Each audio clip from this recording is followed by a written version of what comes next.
Hey everybody, and welcome to Big Girls TV. This is our premiere video. We want to just come to you guys, fill you in on what's really real, what's happening in the world of celebrity news, gossip, ratchet news, real news, and just life in general. I'm B-Love. I'm your host. This is my sister Jazz, my co-host, and we're just here to talk to you guys. So today we have a lot to talk about, a lot going on in the world right now. The first story I want to get into is the Floyd Mayweather love triangle between Floyd, Miss Jackson, and Nelly. Sad. Now, this story wouldn't even be relevant to me. I really wouldn't even be checking for it because I'm not a boxing fan. I'm not into boxing like that. I mean, of course, everybody knows the name Floyd Mayweather, but I don't know Miss Jackson. I just know she goes by a Miss Jackson, and that apparently she's seeing Nelly now because they've been seen in several places together, most recently courtside at a basketball game, that upset Floyd so much so that he posted a picture of Miss Jackson's license, a sonogram, and posted that the reason why they broke up is because she aborted his twins. Sir, I'm going to need you to have all the seats in the MGM Grand Stadium where the fight is going to take place tonight, because who does that? If she chose to have an abortion, that is her right. You should not have posted it. Yes, y'all made the babies together, but for you to be posting that for the world to see, that just was not cool. I mean, you need to be a grown man. That was not hot. That was not cool. Then Miss Jackson's mother texted into the Tom Jordan Morning Show on Friday morning and said that Miss Jackson did not have an abortion. She lost the baby. So who knows what the real story is. And then Floyd then did a huge, long radio interview with V103 here in Atlanta with Big Tigger, where he went all the way in on Miss Jackson and Nelly. I mean, he was throwing so much shade. I just wanted to get a church hat, a fan, and a glass of lemonade and just enjoy the shade, because, but it still was too much for me. You got a fight coming up, and all you can talk about is Nelly and Miss Jackson. He went in on this girl about how he made her. He paid for her nose job, her cheeks, her boobs, her butt, and that he loved her for real, for real. And clearly you didn't.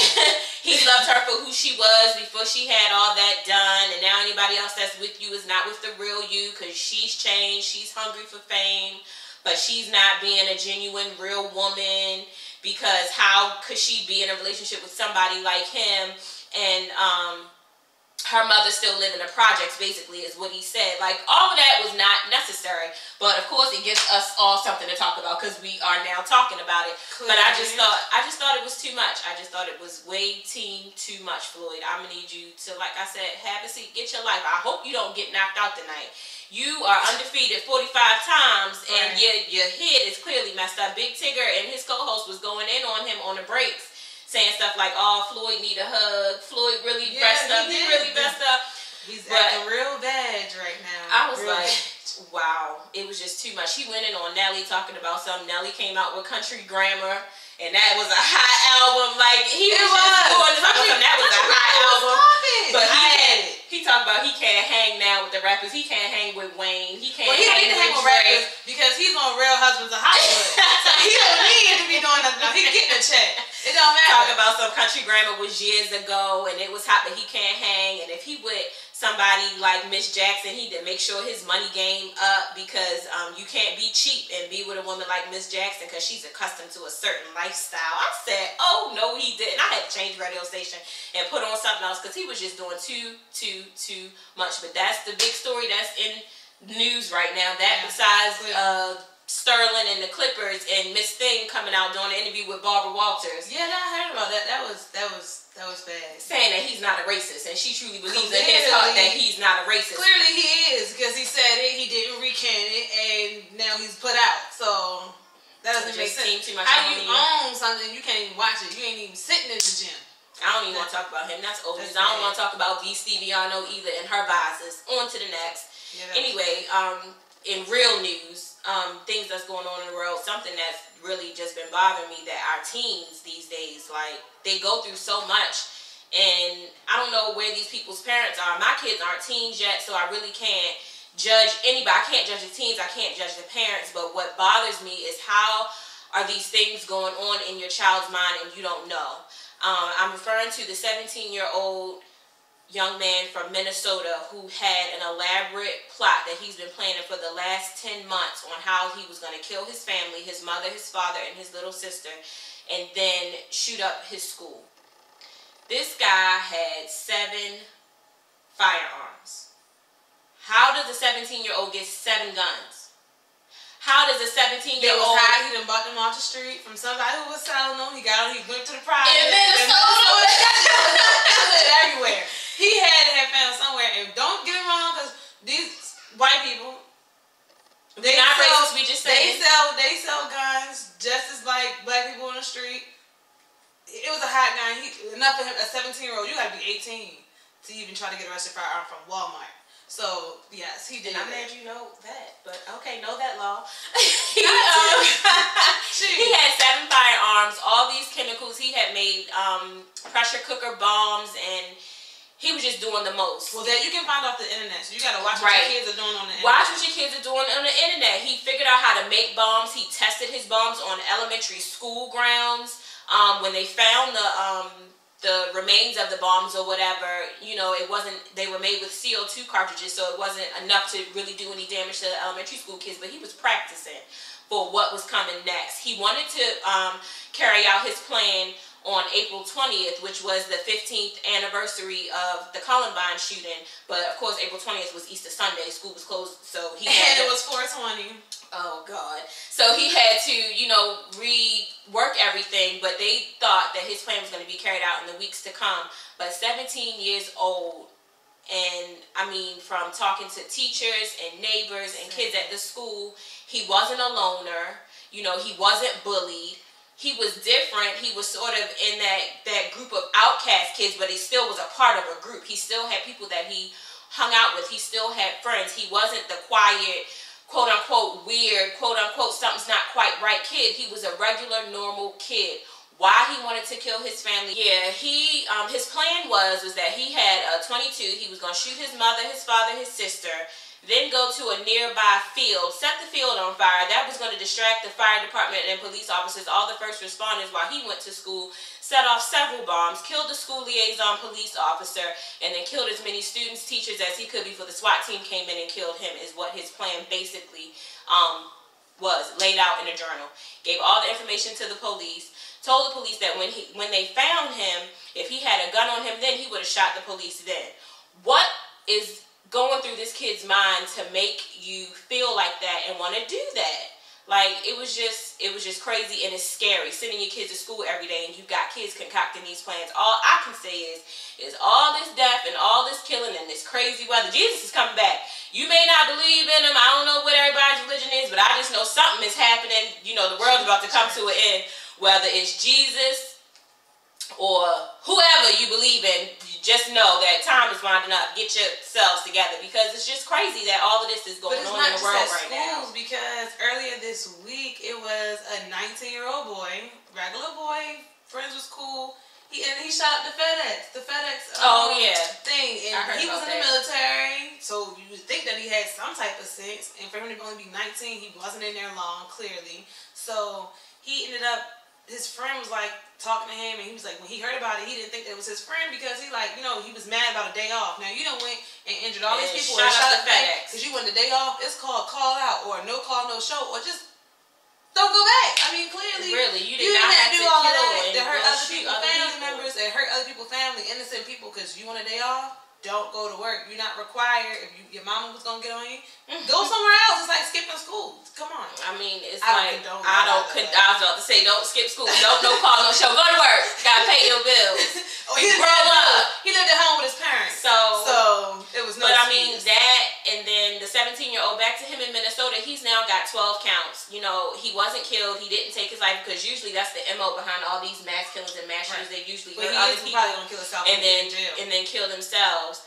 But I mean, now he's got 12 counts against him, and right now he's being held at a juvenile detention center awaiting his court date or whatever. So that's something that got me too. He's 17. He's in Minnesota. I don't know the law in Minnesota. I don't know. I'm not professing to be a master of the law, but he's being held at a juvenile center. I could not find anywhere when I was researching the story if he's being tried as an adult or not. But another story that I wanted to bring up was the 16-year-old girl from North Carolina who poisoned her grandmother's pot of collard greens on Easter Sunday because she was mad at her grandmother that the grandmother took her cell phone. She poured insecticides and termite poison in her grandmother's pot of greens while grandmama was at church on Easter Sunday. Now you tell me what is wrong. That's why I don't let my child in the kitchen. What is wrong? I don't have no fear that my children gonna try to hurt me, and I wish they would. You know what I'm saying? And this young lady was black and 16. In North Carolina, not saying that there's anything different between black kids and white kids or whatever, but some things we just don't do. I was gonna say some things we just don't do, but that just tells you the time period and the day, you know, and the era that we're living in. She tried to poison grandmama. Grandmama's boyfriend or friend comes over after service. That's probably why she poisoned, because why your grandma got a boyfriend. Big grandma 51, she's 16, so there you go. You know, just times have just changed so much. Grandma's 51, my parents are 51, you know, about to be 50. But like, oh my God. Yeah. But they don't have 16, right, but they don't have 16-year-old grandchildren. Our parents have grandchildren, but they're not 16 at 50. 11. Close enough. So I'm just sleeping with my eyes open.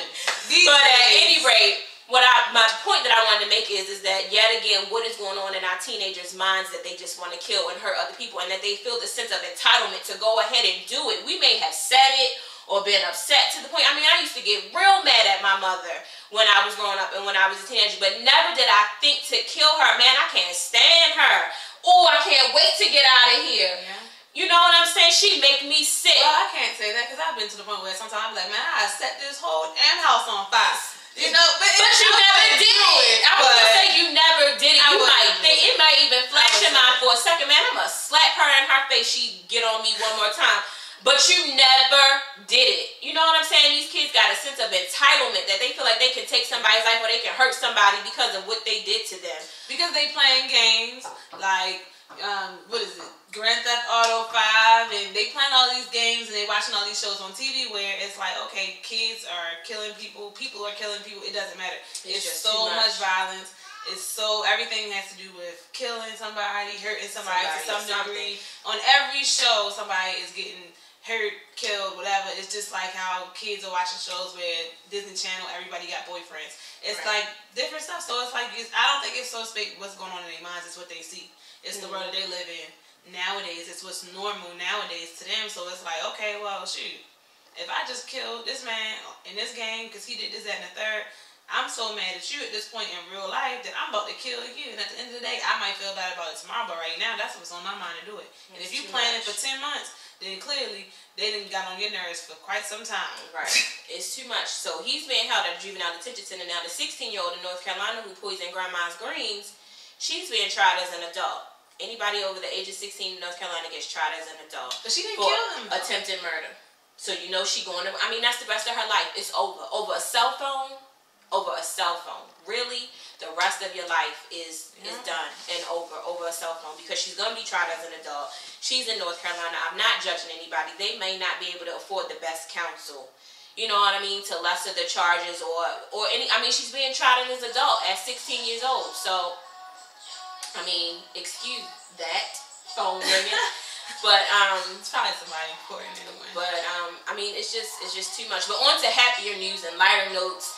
Kerry Washington had her baby 2 weeks ago. Congratulations, Kerry. Now she is the queen of secrets. We thought B was the queen of secrets, but she is the queen of secrets. Because I didn't even know she was pregnant that whole season of Scandal. I was gonna say they kept dressing her like Whoopi Goldberg with them big clothes. Yes, they kept her in big clothes. They kept her from, you know, breast up the whole season. But another thing, Kerry, I want to congratulate you on, because on all of them rough scenes, including them sex scenes, your hair stayed laid, honey. Oh, you don't know about Miss Olivia Pope, honey? That hair is always laid. That bob, rap, flip, bang is always on point. Giving life.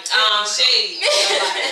She named the baby Isabel. You know, her husband plays for, I think it's the San Francisco 49ers. They've been together for a while. The fact that they were married stayed secret for the longest time until TMZ went digging and was able to pull up the marriage record. And that's how we know baby Isabel was born, because TMZ went looking, trolling the birth certificate file. So that's the most important thing. Keep your business to yourself. Yes, everything is not about everybody. It's you know, people. That's like people try to say all the negative things in the world when they don't know your business. Right. And then everything is ha ha key when they know your business. But that's all I'm saying. Kudos, Kerry. Yes, the good job.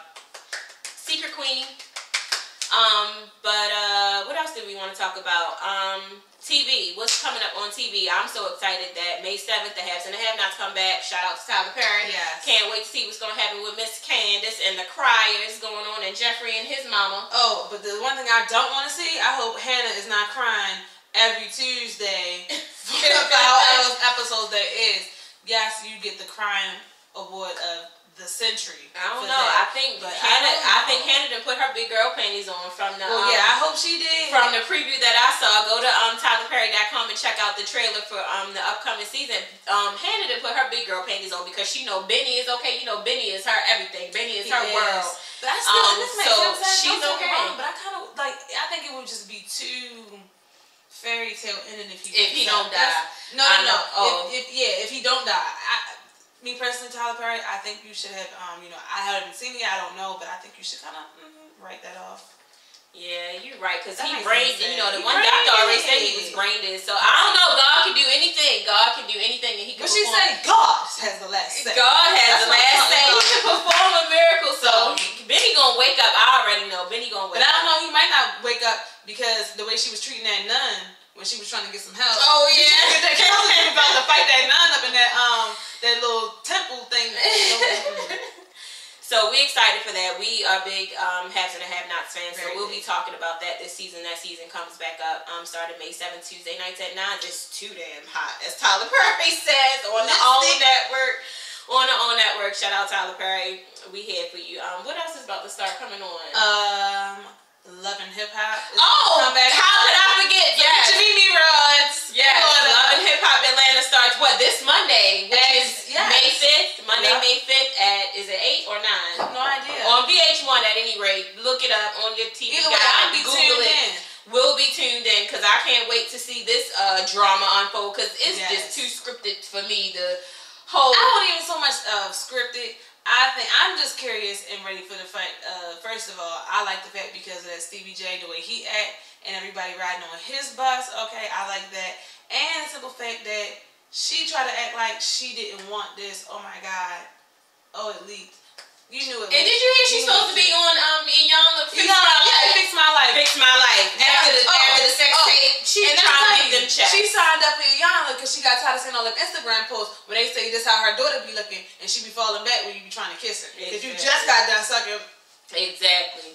Yeah. So it's gonna be a wild ride. That's some ratchet TV right there. I had stopped watching Love and Hip Hop a while ago. I know. But I'm gonna have to tune into my guilty pleasure and see what's gonna go down because Stevie J is trying to get the baby from her and all that. I know y'all done seen the trailer. So tune in, turn up, as Big Ticket says. Shout out to everybody in Atlanta. Oh, before we get off, we are from Maryland. How about the sinkhole? Yes! Oh my God! And I seen that on the news yesterday when I was at work, and I stood up and I take care of people, but I left that old lady for 5 seconds. God forgive me for that. And I was like, oh, hold up, Maryland, what? Baltimore City, what? Where? Sinkhole. And I'm trying to find out. And then the killer was on the news. I seen the car fall off the edge of the thing into the thing. I was tripping. I had immediately got on the phone. I'm checking Instagram, Facebook, Twitter. Ain't nobody text message me. I'm feeling some type of way because I had to check to make sure my family was straight. See, and I saw it on Instagram first. Somebody posted a picture. It was like sinkhole or Maryland, Baltimore street collapse. I said, ain't no Baltimore street collapse, and I don't know where y'all got this from. This ain't true. Scroll through my timeline a little bit more. Somebody else says, looking out the window at my house, the street just sunk in. And I'm like, what? Then I checked the news. Sure enough, CNN is reporting Baltimore that made national news, honey. Yes. Because that's a big deal. Other than a murder. Other than a murder or kidnapping, drug dealer, or kidnapping, right. And it's not classified as the DC metro area. Right. It's Baltimore City. Straight up. So shout out to B-More. I hope everybody's all right. Look at Baltimore, Maryland. I hope State Farm and Allstate covers all your damages and just pray that everybody is okay. We being silly, but just hope that everybody's okay. And that your insurance policies covers all your damages and everything. Because, you know, they be trying to insurance companies saying that wasn't part of your coverage. And that's why I got to make sure when we finish this, I got to call and let them know that my that tornado that came by here blew my screen door off my patio. You need to call the rental office. And on that note, thanks for tuning in to Big Girls TV. We'll see you guys next week. Bye.